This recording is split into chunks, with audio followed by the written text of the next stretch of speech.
Welcome to part 2 of City Club at Night program, Photos from Around the World, which was last week, and Photos from Around Town, which is this week. Our photographer tonight is Chris Pietsch.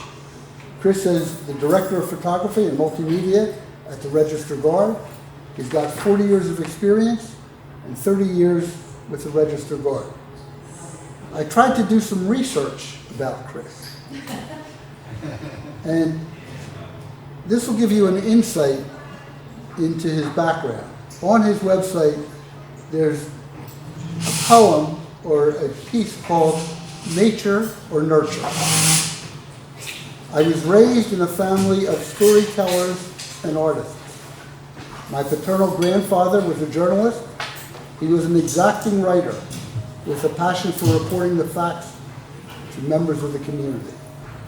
My maternal grandmother was what they used to call a hoot. She was known far and wide for the food she prepared and her hilarious stories about growing up in the Pacific Northwest. My mother was an artist and a teacher. My father was a writer, photographer, and historian. I hear their lessons and those of many other mentors in my head as I work to capture the images of my community. Tell the truth, do it creatively, do it precisely, but most importantly, don't be boring. Here are the results of that journey. Chris Pietsch. Thank you. You just stole the whole front end of my talk, so I'll be able to shorten things up a little bit here. I can add images to go with the story, though. So yeah, I was sort of, I grew up with an artist mother and a photographer father, and had my toy camera before I even remember it. I have no memory of this, but it was kind of a fun surprise when I was going through some negatives to find it. And so this is the grandfather that was mentioned here, Lawrence Eastman Pietsch. He ran a little weekly newspaper in North Idaho, and he ended up buying out the competition and ran the news bulletin until I was in high school. This is the grandmother. Everybody in town in Sandpoint knew her as Granny Rogen, and she was a great storyteller, known for her chili and orange rolls. And then this is my father. He was the editor of the newspaper at the University of Idaho, and called the Argonaut. And he's continued to write into he's just turned 90 this year. He's written 3 books about the history of North Idaho. So some of my influences that I didn't mention in that little thing that Joel read is there was a guy in my hometown named Ross Hall, which if you're a fan of old postcard photography, he's still collected today. He was a really interesting character. He lived in that world of commercial photography, and so he did in a small town, so he did a lot of different things, and his wife, Hazel, drew this cartoon of him that he ended up putting on the envelopes, and this was another fun little find. I knew Ross, but I did not know this little factoid, that when he would give you prints that he made, he would put them in this thing. And so it's addressed to my Mr. Lauren Pietsch. He spelled my grandfather's name wrong, but other than that, it was kind of fun to see him. And so this is Ross himself. He and I went on a hike together when I was in high school, and he ran me into the ground, and I was shooting with a 35 millimeter, and he had made a compromise to shoot with a 6x7 from the 4x5 that he had before, and he was still wondering whether he'd made a mistake because he left like those crispy images. But I learned a lot about the intentionality of a photograph from him. He would keep notes about the time of year that wildflowers would bloom in the mountains. When he went out to make a photograph, he joked one time that, I got raised during the Depression. I don't know how much you know about 4x5s, but usually the holders in the back held 2 sheets of film, and you would pull it out and flip it over. And he said, I would go out with 2 sheets of film, and I hope to come back with one unexposed one. And meanwhile, I was burning through 36 exposure rolls, and he would just shake his head. But the idea, though, of pre-visualizing the photograph and having that kind of vision before you trip the shutter wasn't lost on me. And this is an example of his work, and I'm still in awe of this image. He plopped a tripod with a 4x5 camera down in the snow above Lake Ponderay. That's Lake Ponderay in the background. And he exposed the 4x5 negative in broad daylight, and then he let it sit there for several hours and came back at moonrise and re-exposed the same sheet of negative film to make this print. He called it Moonlight Tay to Tay, and I know that I don't have the patience to make that image. I honestly don't. So another influence of my, I worked for the Lewiston Morning Tribune before I came here to the Register Guard. This was my boss. His name was Barry Coe. He's known all over the nation for his photography, and he and I just clicked. It's like it was the first time that I realized after I met Barry that the mentor relationship had been key to my life up to that point, but it really came to fruition with Barry. He and I would just sit over the light table and we'd talk about negatives and images, and I learned so much from the man. It was just an amazing 4 years, and then I got lured to the Register Guard. And so another guy that totally influenced me, this is Rich Clarkson from, he's been all over the industry, but he started out in Topeka, Kansas back in the day. And when I met him, he was at the Denver Post. And picture, if you will, this young college, just straight out of college. I go on a road trip. I'm sleeping in my car at night because I didn't have any money. And I drive up to the Denver Post, and I just walked in the door and said, I would like to apply for an internship here. And the people didn't know what to do with me. But at one point I got ushered up into the photo department, and what I learned was a lab tech toured me around, and then I got brought to Rich Clarkson's office at the Denver Post. And it was kind of like meeting the Pope or something. I was shaking a little bit. And he sat and looked at my pathetic portfolio, and he told me I should go to the Missouri workshop, and I didn't even know what that was when he told me. But it ended up being a transformative interaction with him, and I had the good fortune of continuing to be and call him a friend now. And here's a bunch of his proteges. We all were over at Pegasus Pizza for a reunion when he came to town, and it just shows you what it's a old boys meeting for sure. But you know, the tentacles of photojournalism in this country, you know, emanating from somebody like Rich, it's amazing how many interpersonal connections there are. I thought that I would kind of talk about the role of technology as I've experienced it during my career. And I can say that in hindsight, it's been about change almost constantly. And some of it made sense and some of it was inexplicable, but you don't know until hindsight, right?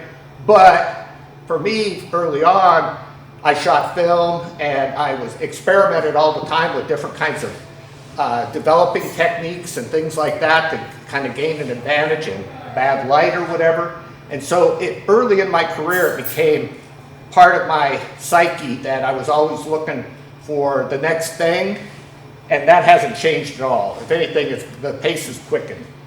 And so when I was a kid, my grandfather had a letterpress, and when they fired that thing up, the entire block shook in Sandpoint, Idaho. They actually had, the web was twice as big as the conventional paper rolls that we have now, and that's more than the letterpress kind of what undid it, because transporting that size of a paper roll was impractical, and most presses went to a narrower web, and if you'll see later, you know, it's increasingly shrunk over the years. And so letterpresses went the way of the dodo for a variety of reasons: the lead, the linotype machines, and the presses and the paper sizes. And so this is my grandfather and his partner back in the day delivering Sandpoint News bulletins. And then they ended up spending a bunch of money and bought a web press. So the letterpress gets shipped out for scrap, and they move in a web press. And you can't see it. I'm over on the right tailing the papers off the conveyor there. So that was one of my early introductions to the business.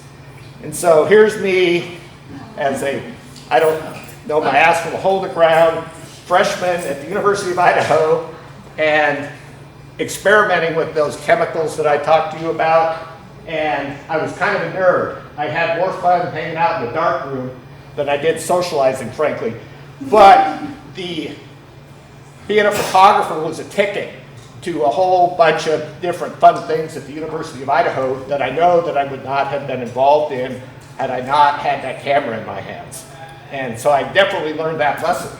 But continuing on with this technology thing, this is how we transmitted images back in the 80s.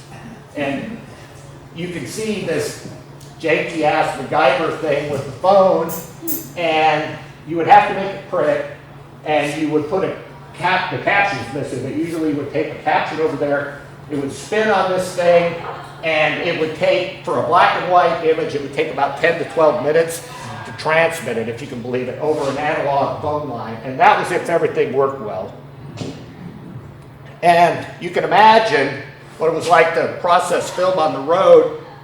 I rented a Mustang car in San Francisco one time, and I had this big cabbage case with all the crap that I needed to develop film and be able to transmit. And I realized when I got to the lot where the car was parked that I couldn't get my cabbage case into this tiny little car I'd rented. It was that much stuff. It was just ridiculous. Big tanks, you had to do it wet. I left the hotel room one time thinking that I was going to get a call from the cops about what I'd done with the body. So then the big upgrade, Leafax machine, that you could actually transmit a negative without the print. And so you would slide the negative into this little slot up here, it would call it up, and you could edit it a little bit, write a caption with the keyboard, and you could send it. Still took 10 to 12 minutes for a black and white image, and the Register Guard, of course, at this time was in the color.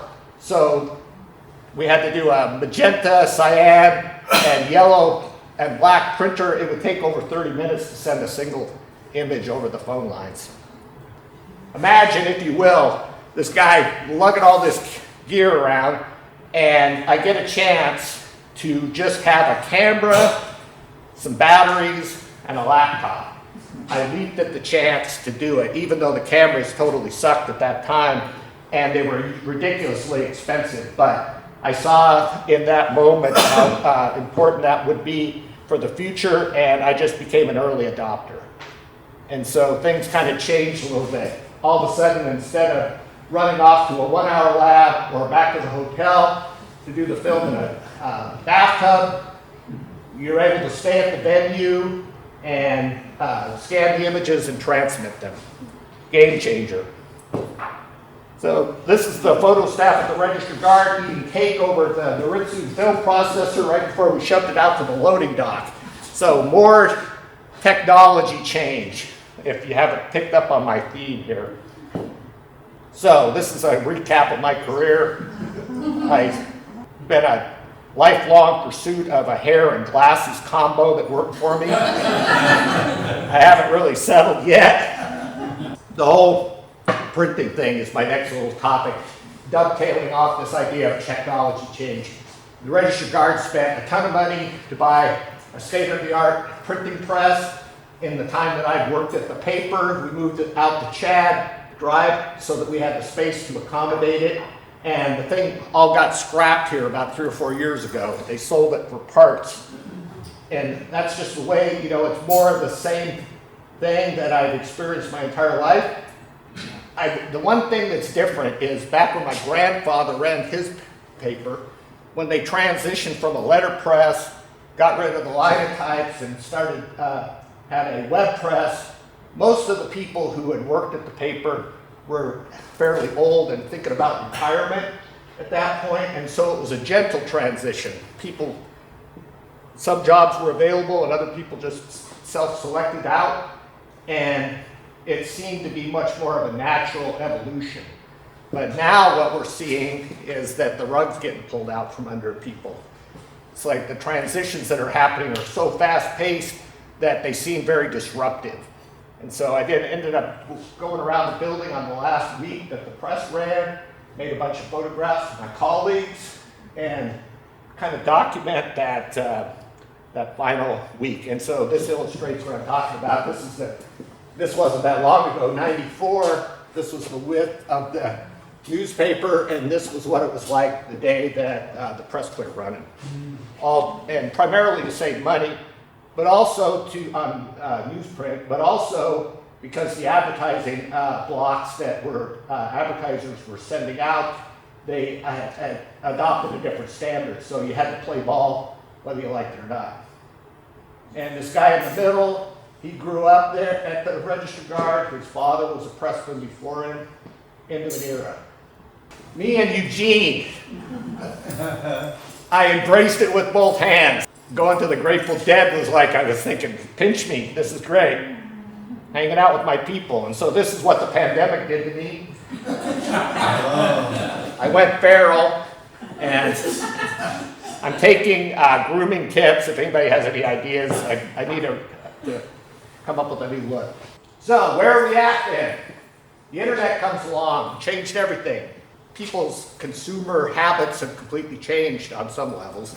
And you guys are, my demographic. You probably still like your hard copy newspapers, right? Am I wrong? That's right. Yeah. So it's like I got a few youngsters, but they work for the paper. So yeah, Miranda and Haley back there. Yeah, we're in this disruptive transition right now. And here I am, this old guy. I feel like I've adapted fairly well, but I honestly struggle every day to try to figure out how to reach a new audience. We moved out of Chad Drive. We were homeless for a while there. The pandemic, it didn't really matter. I kind of liked it, frankly. So the question is how through all of these changes have I been able to keep my sanity? I'm going to try to give you a few tips. So first of all, I'm a big believer in words and pictures.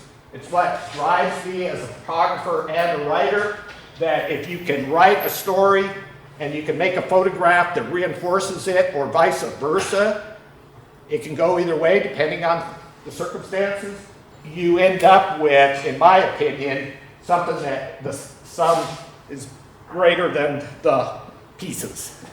And so that's what, when I'm on my game, when we're on our game at the Register Guard, that's the kind of magic that we're doing. But as a photographer, I have a lot easier. When images go straight to the cerebral cortex, the writing part of it is much more challenging, in my opinion. And I have a lot of respect for people that do it at a high level, but the two of them together absolutely reinforce themselves, and it's what kind of drives my aesthetic. And for me, the fun part about this photography thing is trying to reverse engineer it. How can I make an image that people perceive and they understand what my concept was, what I'm trying to say with my image? And it never gets old. Some days are better than others, obviously. You're going to be more successful, but I love watching people look at my images and see how they react to them, and not ask them any questions, just see how they react. And I judge my success based on that. The other thing I would say is that I show this to students all the time, because to me it's really the key when you're in this early in your career in this business. You have to develop expertise. You never stop, but there is definitely a steep learning curve, and then you kind of start to get it a little bit. And then hopefully you're bringing creative thinking skills. You're gonna have to reinvent yourself all the time, but to me that's the fun part of the job. And then this is the part that, what gets you out of bed in the morning to go out and actually do it. That to me is where the rubber meets the road. I've had to reinvent myself a bunch of times over the years on that, and there's some days that I need a lot more coffee than others. The beauty of this is that you take all this and you jump into the world and you make it happen. And there's no end to it. There's always something out there to discover and try to make something out of. there's a bunch of different themes in photojournalism that are kind of traditional. When I was a kid, when you gave a portfolio to a photo editor for a job or whatever, they expected to see some features, they expected to see some news, they expected to see some sports, and they expected to see some photo essays. So those were kind of the pillars that you built your portfolio around. And I was early inspired by one of the great photojournalists of our time, Henry Cartier-Bresson, and he invented this thing he called the decisive moment. But being a philosopher, it was much wordier than that, but that's the explanation behind the idea, and I was captivated by that. I don't even know how, I could go on for days about this, but the fun part about this is trying to find those moments out there that people immediately grasp what's happening in the frame. And doing it in a compositional way, with a moment, and all of that is happening in a three-dimensional space, and your success or failure is your creativity, your expertise, and your motivation, right? And so it never gets old, really. And there's just all kinds of, uses of the technology of the camera, the light that's available to you, that you can, there's infinite number of solutions at any given moment. And just, I remember when I saw this image line up, a shiver went up my spine. Everything was there for me, and it was just, all I had to do was not screw it up.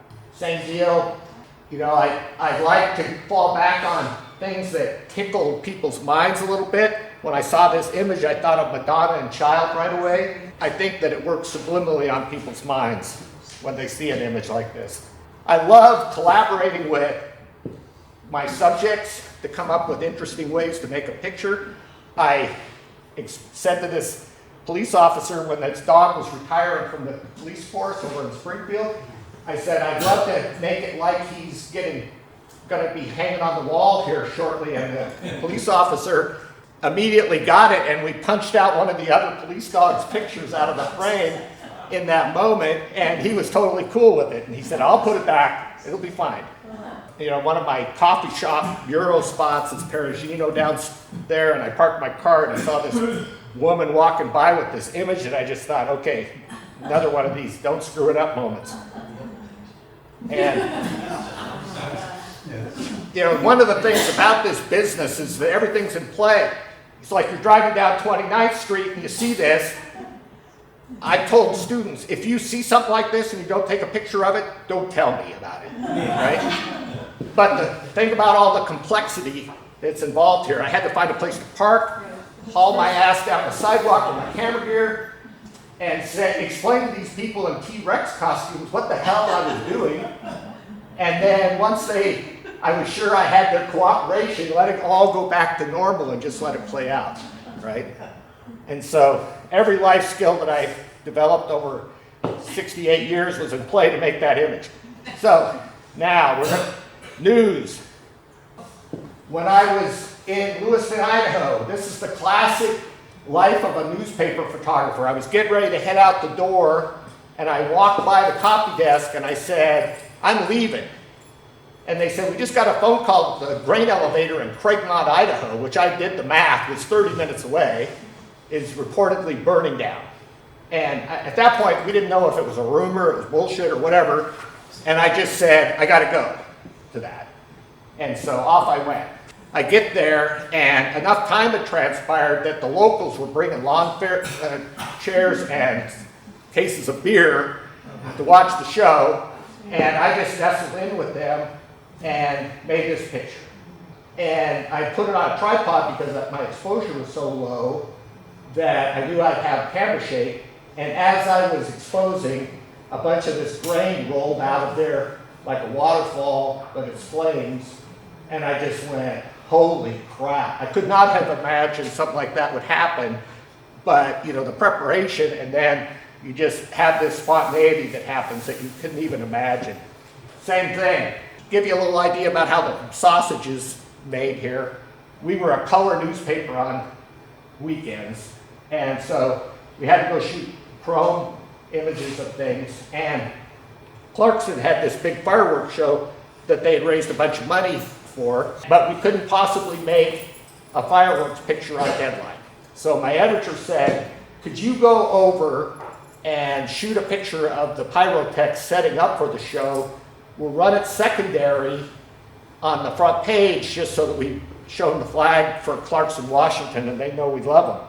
So I go over there, and it's the end of my shift. I'm just going to shoot this picture, process the film on my way out of town to go home. And a spark got into one of the boxes, and within moments I was running for my life. I'm not kidding you. It was like one of those moments where you just go, okay, this isn't happening. I ran away a little bit, but I said, okay, I'm a photojournalist. I have to make a frame of this. Stupid, but I did it. I knelt down, I shot this frame. I was barely even aware of this guy on the left in the moment, but he decided it was time to get the hell out. I thought that was a really good idea. And so both he and I started running. I didn't even know about this cat over here. He wasn't in a good position to start running. And so it really, at that point, it was just blowing up like nobody's business, right? And I just ran and held the camera out like this when the whole thing went off. And I remember just seeing a silhouette of myself going out past me with all those sparks and everything. Did the cars burn? Yeah, they were all completely totaled. Wow. And gas tanks exploded? I'm sorry, what? Gas tanks exploded? No, not that bad. But one of the cars that was there had a shrapnel hole in the door panel. And when they looked at the other side, it was a piece of cardboard had gone through the door, if you can believe that. So fortunately, it didn't hit any humans. We all lived to tell the tale. But yeah, it was insane.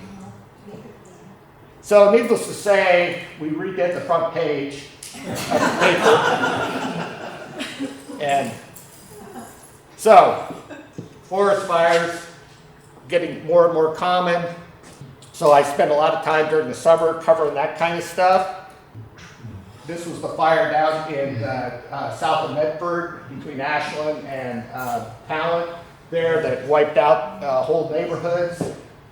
And this was just over at Mount Pisgah when they had a fire that was burning on the Pleasant Hill side of the hill there.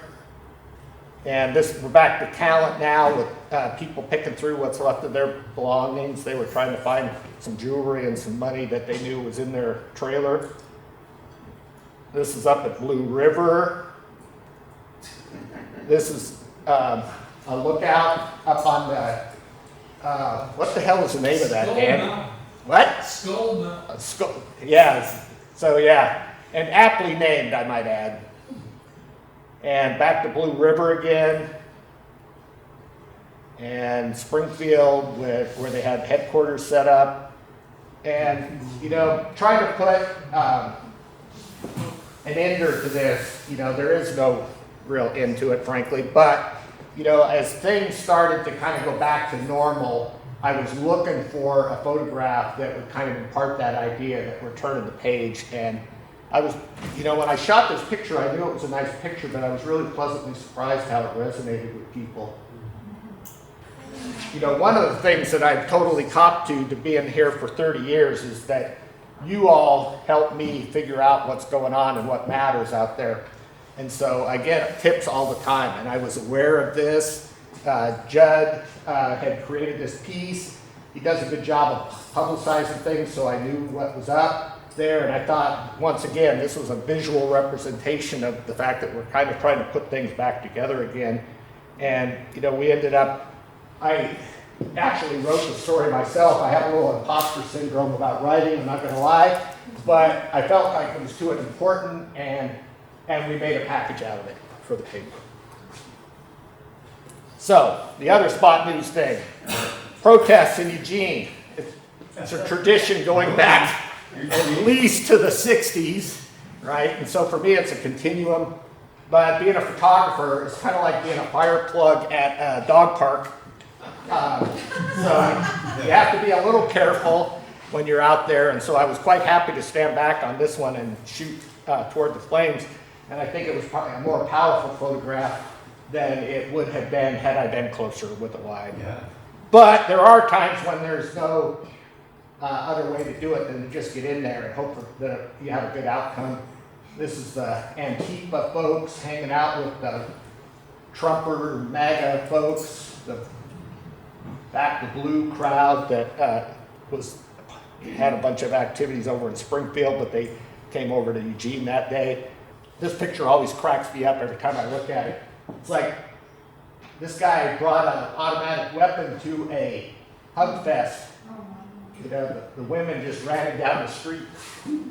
So, sports, the other pillar. You know, we live in this great community, the youth, Oregon Ducks, constant stuff going on. When I came in '88, the Ducks were terrible. They were lucky to get a winning season there for a couple of years. I'll let you in on a little secret. My bosses, who had been going to football games fairly regularly on Saturday, even if it was their day off, were kind of tired of giving up their Saturdays. And so they tapped Andy Nelson, my colleague, who's still here in town, to cover them. And so that season, they didn't expect the Ducks to do well that year. And so it was Andy and I were pretty much it on Saturdays. And then they beat Arizona in one of the most boring football games I've ever watched. It was like the end was like 9-10 or something like that, and the Ducks prevailed. And they became in the driver's seat for the Rose Bowl, which, you know, for '95, first time they'd been in since like the 50s, right? It was theirs to lose at that point. And I remember seeing this guy. Turns out later he'd broken his foot during the game, but he continued to play. And so these were partly tears of relief and celebration, but he was also in excruciating pain, I learned later. And so, but at the time I just thought, you know, what a better way to illustrate this season than this. You know, it was, they were hanging on by a hair the whole time. And so here I am at the Rose Bowl. It's like, I couldn't have dreamed about it, right? We had a whole team, my boss, George Miller, in the middle, and then the Andy Nelson that I was mentioning there. It was kind of a dream come true, and because we had, and so yeah, one of the things about football is you almost guarantee you're in the wrong place at the right time kind of moments with football. You know, it sort of really depends what's going on. And so one of the ways we do that is we have a lot of strategy. One photographer on one side and down the field, and another photographer on the opposite side, so that we kind of have the angles covered a little bit. And I was just covering my position, and the Penn State running back, who I think was like, if he didn't win the Heisman, he was a Heisman contender that year, broke out in the first quarter for a touchdown, and that was kind of the end of the things. The Ducks battled back a little bit, but they were never able to control it. And so by covering my position, I ended up with what turned out in hindsight to be the play of the game. And that was a big lesson for me at the time of being a team player and thinking about possibilities in those moments and being a little selfless about where you're at, doing your part. The other thing about sports photography, and it's gotten worse all the time now, is that there's a ton of other photographers out there, right? It's ridiculous. It's really ridiculous. But you know, it's a real dilemma as a photographer because you want that money shot, and the reason all these guys are there is because that's probably a high percentage of going to lead to the money shot. But this guy, Saul Nealman, that there was working for us at that time, he was in that position, and so then the question is what else do you do, right? And so I like to go fish. And so like when they started building the Matt Knight Arena, I was standing there when the pillars were going up, and I thought, I want to figure out how to shoot a sporting event from up there, right? I worked on it for a better part of a year. I talked the University of Oregon into letting me up there. I had a handler. I had to leave all my change and my cell phone out in the hallway for fear I would drop it on somebody. But I got rewarded with this picture of this bull rider. And after this picture ran, another photographer told me, oh, I wanted to go up there too. I went and talked to the U of O, and they said, it'll never happen again. Yes? That'd be me. burned that bridge, I guess. I didn't drop anything on anybody. So yeah, it's, you know, you got to abandon the field, and of course, as soon as you do that, something's going to happen down there that you're going to miss. But you know, you get rewarded with a sunset like this, and we ended up making a poster out of this for the guards, so it was worth the trip. Who knows what I missed? You know, it never rains at Autzen Stadium is one of the funniest lies that in the Willamette Valley. We all know better, but you know, it's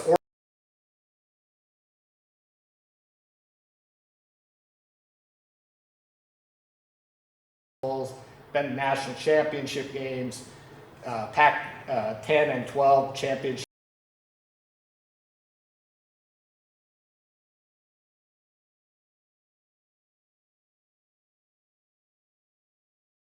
And you know, there's a funny story here. I don't know if you've ever seen the Heisman Post picture, right? Of Duck. That was shot by Brian Davies. He was over on the other side of the field.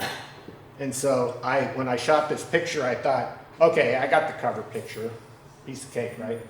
And then I saw when Brian shot, and I went, crap, right? And so because we have these talented photographers, I make this picture, and a version of this was made by a friend of mine right next to me that ended up being on the Sports Illustrated cover, almost identical to this. And I couldn't get published in my own newspaper with the picture that made it on SI. But, you know, that's the way the mop flops, right? So the ride continues. You know, I'm high on Dan Lanning. He's an interesting dude. Seems like he's got them all pulling in the right direction a little bit. And, you know, we've got all these transfer portal quarterbacks that are coming through. It's a little hard to bond with them a little bit because they're not here for that long. But you can't argue with the excitement level that's going on with Duck sports now. We're in the hunt every year for possibly having a national championship. And Gannett recently spent about $60,000 on camera gear for Ben and I to have. And part of it, I think, could be traced to the fact that they know that we're in a pivotal position for them and they want us to be properly geared up for it. But like I say, I like hiding and going where I'm not supposed to be. And every once in a while you get rewarded. So track and field. When I worked in Lewiston, I would shoot 3 or 4 baseball games a week, and I would shoot 1 or 2 track meets a season, and it went completely the opposite when I came to Eugene, and I totally drank the Kool-Aid on track and field. I love it, and you know, I was sad to see the old Hayward Field go, but I have made peace with it. The Hayward Field venue now is an awesome venue, and it's been fun to explore all the possibilities that are out there.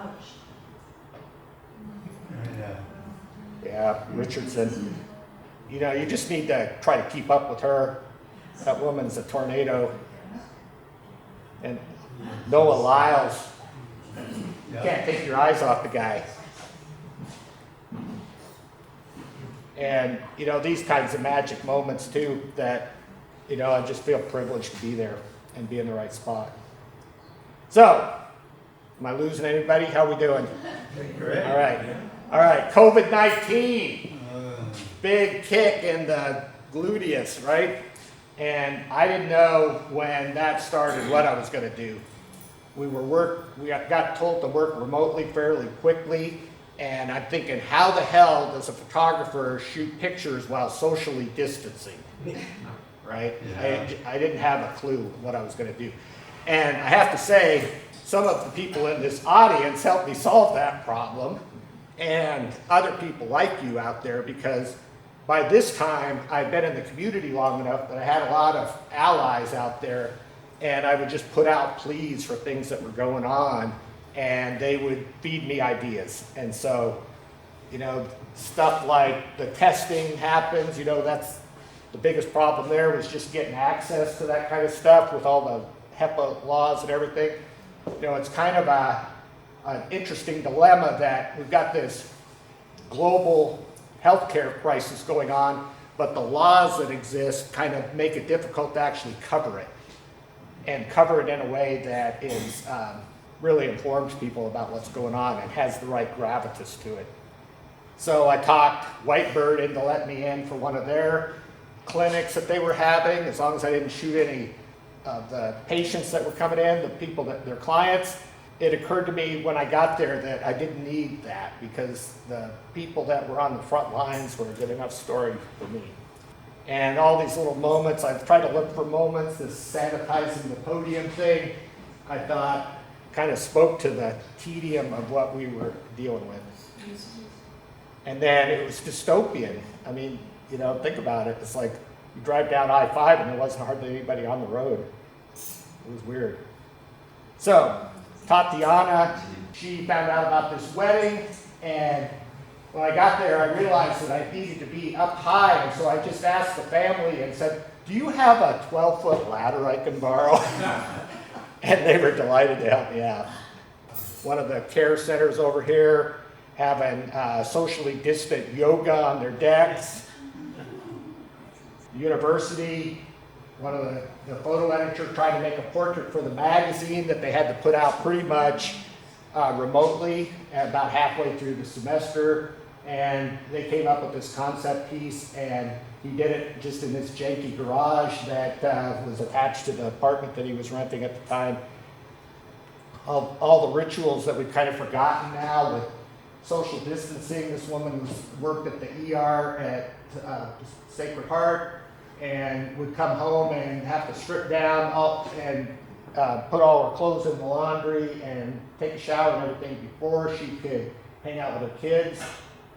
And then, of course, we had the COVID deniers that were doing their thing. And then this was Rosie and Chris Pryor sent me an email and saying, and Mary Lou did something similar. She got trumped in my photo edit of this neighborhood because of the flag. I just thought it was too iconic and the distancing was more evident.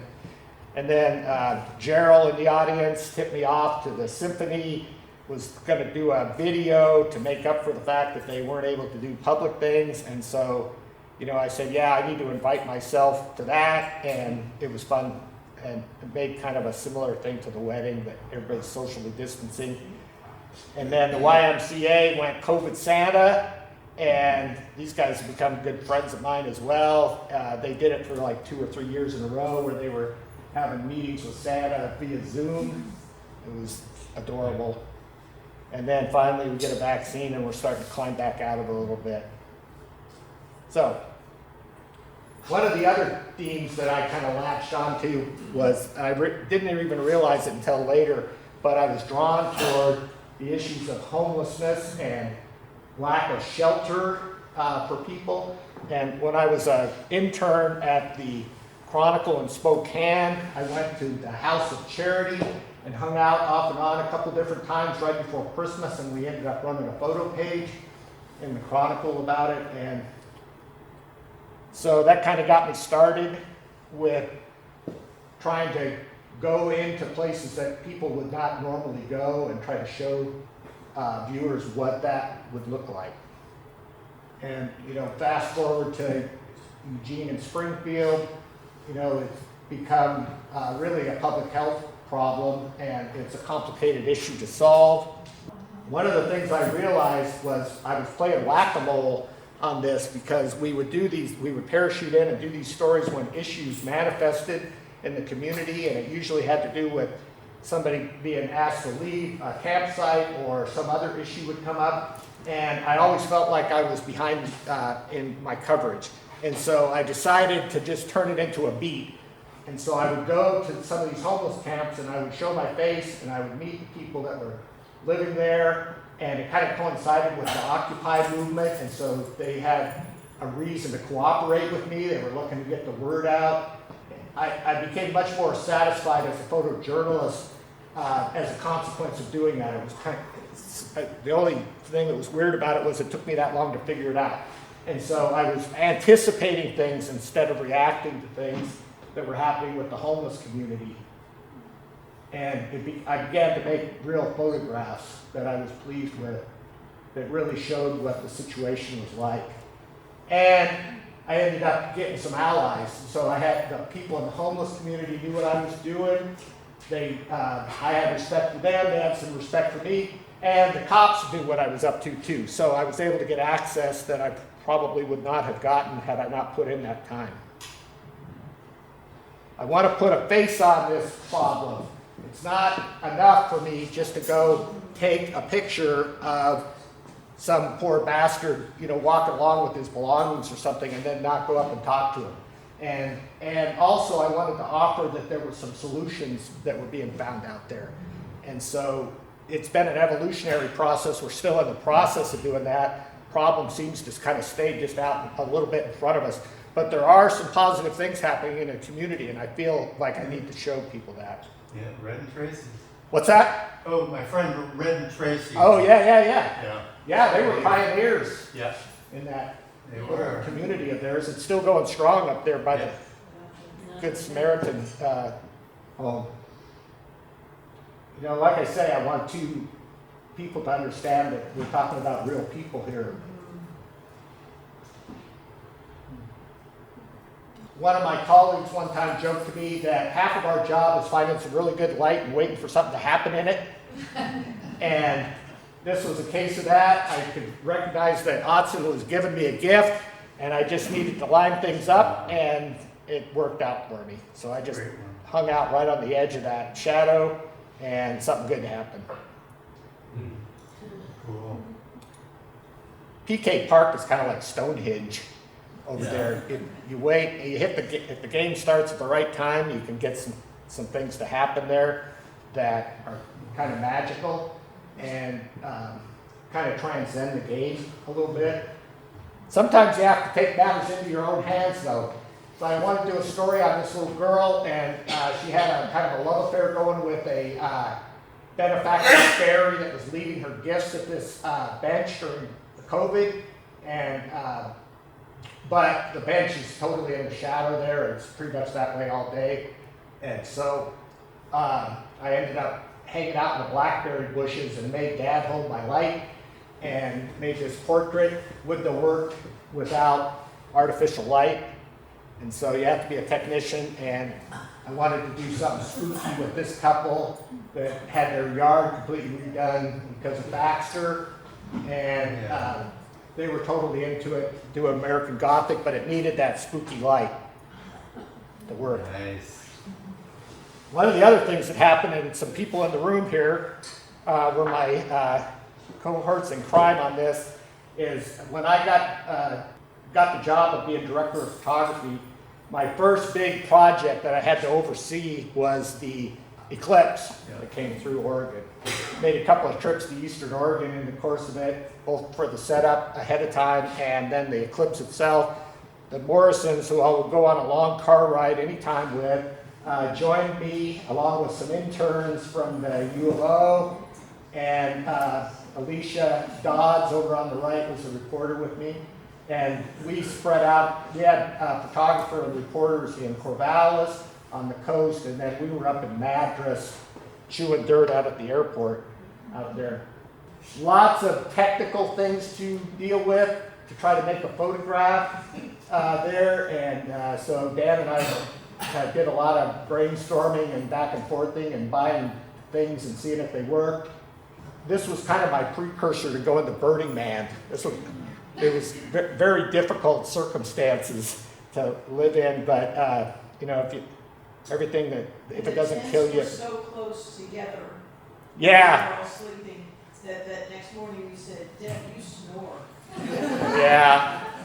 Yeah, but go back one. I wasn't going to tell that story, but now that it's out. Yeah, thanks. No, because Chris and I started trying to figure out how we were going to do this weeks in advance. There's all kinds of technical here to buy stuff like that and everything. And that, what was the eclipse was something like 10:38 in the morning, whatever, and everything was set up. We'd done all the test shots. And Chris came up and tripped over one of the wires. Yeah. It was like, oh my God. Yeah. I was flop sweating at that point. Fortunately, Dan had a crucial cable that I was able to MacGyver into a replacement. He did it. It was amazing. Yeah, I still keep that around as a memento, even though it's like the wires are going off in different directions. But yeah, I don't recommend it. So yeah, that was the payoff, you know. Very good. This is an HDR image. You can't do this with conventional techniques because there's the brightness, even of the corona there is too much for the camera to deal with. This was my coup de grace here. This was why I needed that cable. I started making a picture and I don't know this is a 4-hour long process from the first sun to that second, all composited together. So you can understand why I was a little concerned when my cable disintegrated. So yeah, now I've become the celestial photographer, which cracks me up.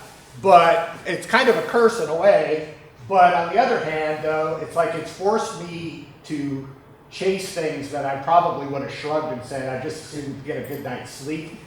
But this was Comet Neowise, and I went out on the first night. I went out to Fern Ridge thinking I would be rewarded there, and I couldn't even figure out which direction to look. There was so much dust in the air or whatever, I could not make it out. And at that point, I was a little frustrated. Susan Loudermilk's here. We had an engagement that night, and I completely forgot about it. I got in the truck and drove up to D. Wright Observatory to make this photograph because I did not want to be frustrated again.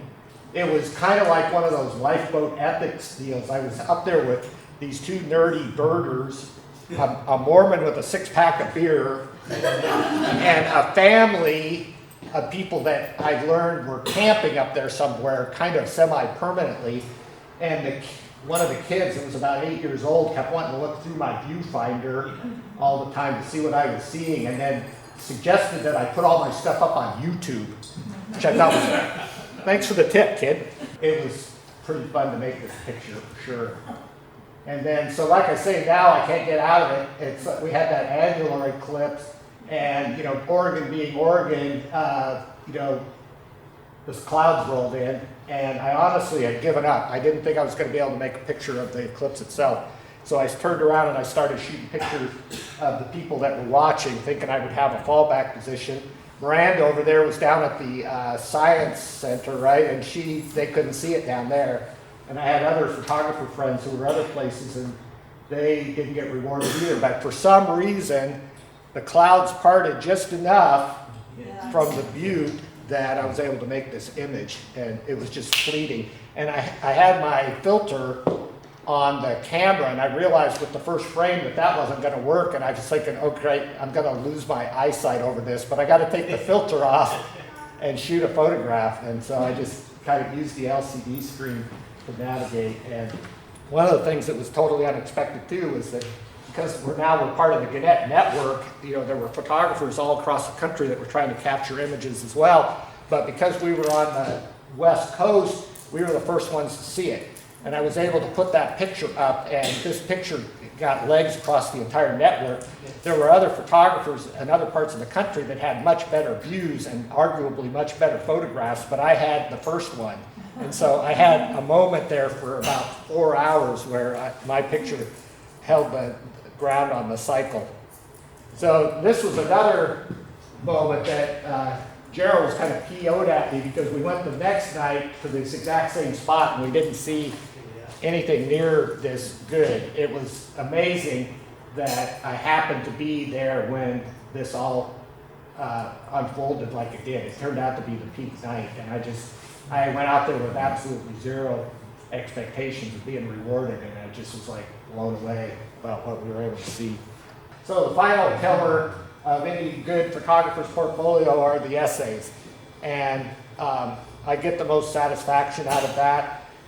One of the other benefits of being part of the Gannett network is that the big story, you know, back when I first started at the Register Guard, we would cover the big story in the state.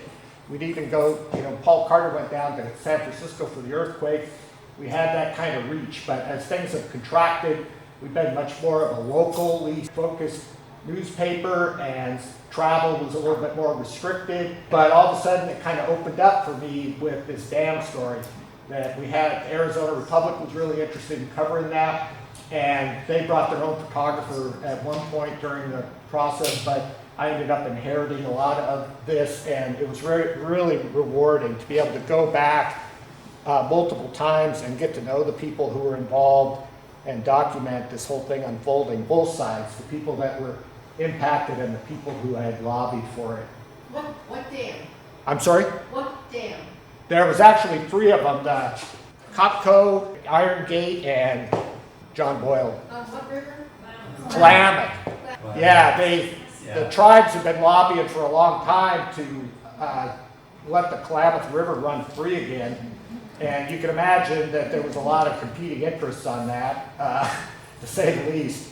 But ultimately what ended up deciding it is that the companies who owned the dams, they had kind of aged out and they were looking at a pretty substantial investment financially in order to keep them viable, and they ran the numbers and decided it wasn't worth it.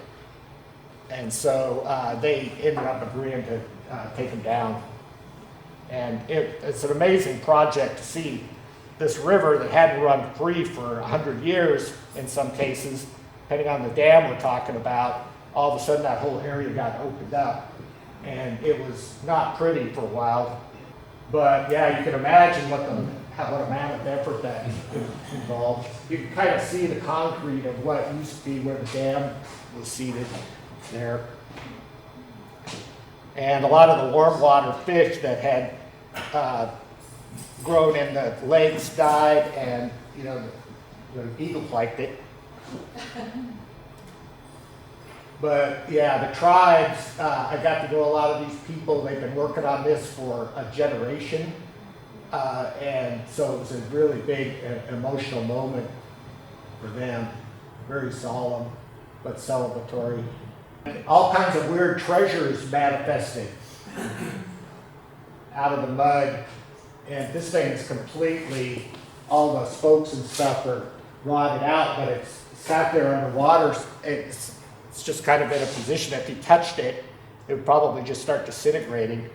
I was able to come back 3 or 4 months later, and the grass is already starting to grow up around it, and the land is kind of healing itself, and much faster than I expected, and I think others as well. So another story that I worked on was,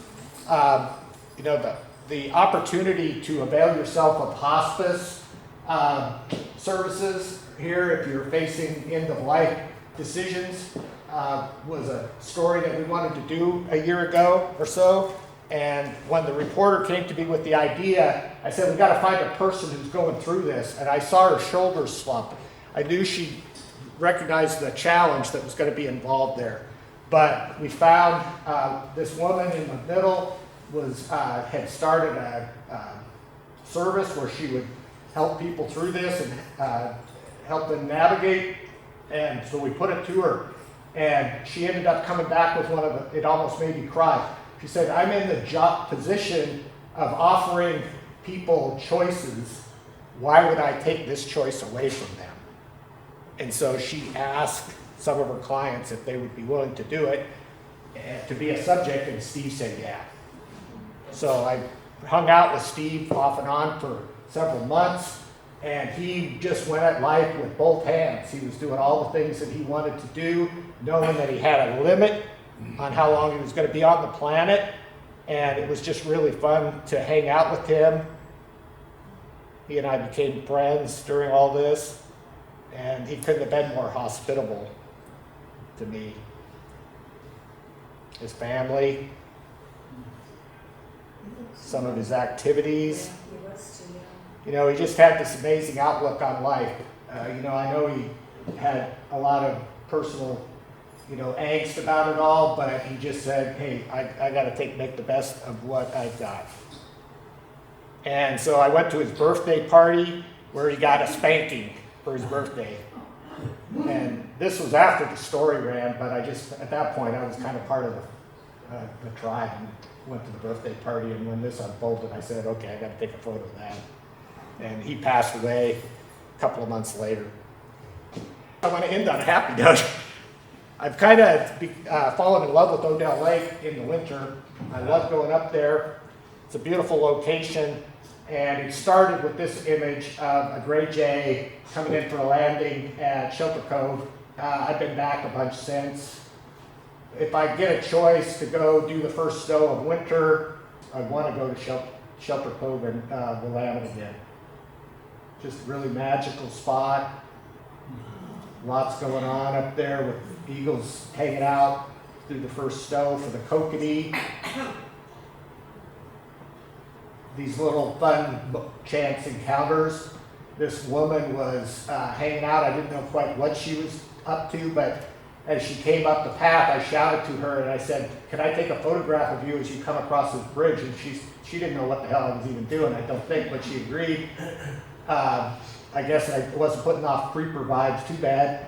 And then afterwards, I found out what she was doing. She was picking frozen huckleberries down by Trapper Creek there. And so she offered me some huckleberries, and we had a fine time talking about the snow. And she had recently moved from the Midwest and got to know her a little bit. And then this is what we did with it in the paper. So it's kind of a fun thing. I kind of channeled my love of Odell Lake into a little bit of a poetic thing that fortunately the editors didn't, they let it go through. So thank you for your kind attention. So this is, if you want to hear some of these stories, Joel read one of them. This is my personal website, chrispietschmedia.com, and I think I can afford the bandwidth. Go have a look at it, share it, and there's a bunch more stories that I didn't even get into on there. This is the question and answer portion of the evening. So if you want, we can turn the lights back on, and if anybody has any questions, I'll be happy to try and answer them. Well, I wondered how you got that photo of the track where it was the big circular. Oh, you know, I recognized the first time I went there, I knew that my conventional wide angle lens wasn't wide enough to do it, but I had a vision of what that would look like. And coincidentally, I get all these emails from different camera stores, as you can imagine, spam mostly, but they had a special, they were selling a fisheye lens really cheap, and so I bought it, and I used it the next week to shoot that photograph. Yeah. It seems that you're writing more in the paper than you used to. You're not just Right. do you enjoy that? No, it scares me all the time. One of the things that you guys are well aware of the trials and tribulations of the Register Guard. A bunch of people took buyouts and coincided with, Gatehouse bought us, and a bunch of people left, and then the pandemic hit, and then we merged with Gannett, and they offered buyouts, and Michelle Maxwell and Andy Nelson bid, and so we were down, to a skeletal crew there for a while, and I didn't have the heart to go to what few reporters were left and say, "Will you help me with this story?" I felt like I just needed to suck it up and do it myself, and so it was really born of that staffing issue, which, turning a negative into a positive, I guess, in hindsight. And the first couple of ones I did seemed to be well received, and I was like, I would get an occasional email from some English major in town telling me that I, had the wrong tense or something like that. And I just took it as a life lesson, right? So I could, rather than retreat from it, I just said, okay, I can learn from people here, and so I just kept doing it, and now I've kind of developed a little bit of confidence in myself in doing it, and so I've just kind of continued to double down. But these two over here actually do the heavy lifting. They actually have to go out and do stories with deep sourcing and stuff.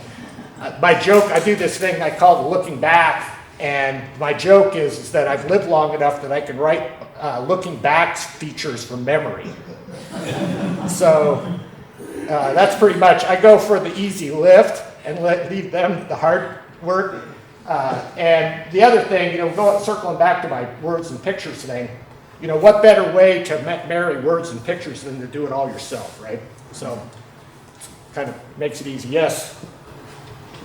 I lovingly call you the hardest working guy in Eugene. And this is a serious question. So when do you not work? But are you always, and I know being Dan, that there's always a sense of looking to, are you always on? I make it work for myself, you know. I find opportunities to go do other things. But, you know, that old joke about, you know, you find something you love and you won't work a day in your life, you know, kind of thing, it resonates for me, frankly. It's, you know, when I go on vacation and I shoot photographs, it's like, why would I not do that? I don't feel like I need to escape somehow. It's not like pounding out widgets or something, right? So in that respect, you know, you know, the big thing I'm agonizing about now is, you know, everybody asks me when I'm going to retire. And I keep coming up with different answers to that question. But I still enjoy what I do, and the enjoyment outweighs the dealing with the bullshit, you know, frankly. And, you know, that could change tomorrow, I'm not going to lie. You know, some days are better than others. But yeah, for right now, I'm content to hang out. And, you know, I've fallen in love with these guys and their colleagues and stuff. You know, I feel invested with this new crew, and I have a role to play to kind of usher them to the community, introduce them to the community. So I'm content to hang out for now. Yes? Chris, there was something that I appreciated at least a couple of times when what I was viewing, what we were reading us through, was that you always seemed to have a way of, it wasn't what I expected, but let me make the best of it. Oh, yeah. And I just really appreciated that. I appreciated the level at which you were willing to do that. To me, that's the fun part about it. You know, it's like you parachute into this environment that you only know a little bit about. I always go in with a game plan, but I'm ready to throw it away, you know, and just react to what I'm seeing and trust my gut. You know, sometimes I get my ass handed to me and it doesn't work out, you know, I'm not going to lie about that, but, you know, it's, to me, that's the kind of the fun part about it. You know, it's, if you think about it, you've got this three-dimensional world that you're, you know, experiencing, and you're making all these decisions about what to put a frame around that will resonate with other people, and you know, it's really fun in my mind. You know, and you know, I've evolved over the years, and you know what attracts me, you know, and all that. So it's, you know, constantly reinventing myself, and in that regard, yeah. Yeah, I mean, it's obvious from the way you talk about your photos that they capture your attention. There's something about attentiveness that draws you to a certain picture, whether it's through meaning or beauty or emotion. But with all the cell phone pictures that are out nowadays, do you feel that, particularly young people that are almost addicted to Instagram and sending photos, do you think that there's kind of a danger that maybe there's a loss of attention towards images? I haven't really thought about it in that way before. You know, there's absolutely a lot more noise out there in the universe in terms of, you know, images that are being thrown at us, and you know, sports photography being a great example. You know, if an event happens at Hayward Field and you went and Googled, you know, Sha'Carri Richards, you're going to see dozens and dozens of versions of her, you know, and sometimes they all kind of cancel each other out a little bit. And so trying to come up with something that different, that kind of rises above that noise, can be super challenging. And, you know, that part of it is, you know, there's a lot of luck involved, but also being intentional about what you're trying to accomplish there. And that, I see young photographers that get that they have to come up with their own styles and whatnot, but there's a lot of people that just, you know, point and shoot, you know, spray and pray, you know, kind of mentality, you know, and I'll be able to find it in the edit later or whatever, which, you know, is probably true to some extent, particularly with sports. But if you're talking about life, you know, moments, you know, it's hard to even describe. I feel like I've got this Chinese checker thing that and I've got all these marbles that are rolling around, and I'm standing there looking at a scene, And all of a sudden the marbles all roll into their little dimples for me in the weirdest way. And just being ready with the camera and have all my the technical issues all behind me so that I can capture that moment. And it's a real phenomenon that it's hard to articulate to people, but I find a lot of joy in pulling it off when I can. So, Great. hey, thank you all.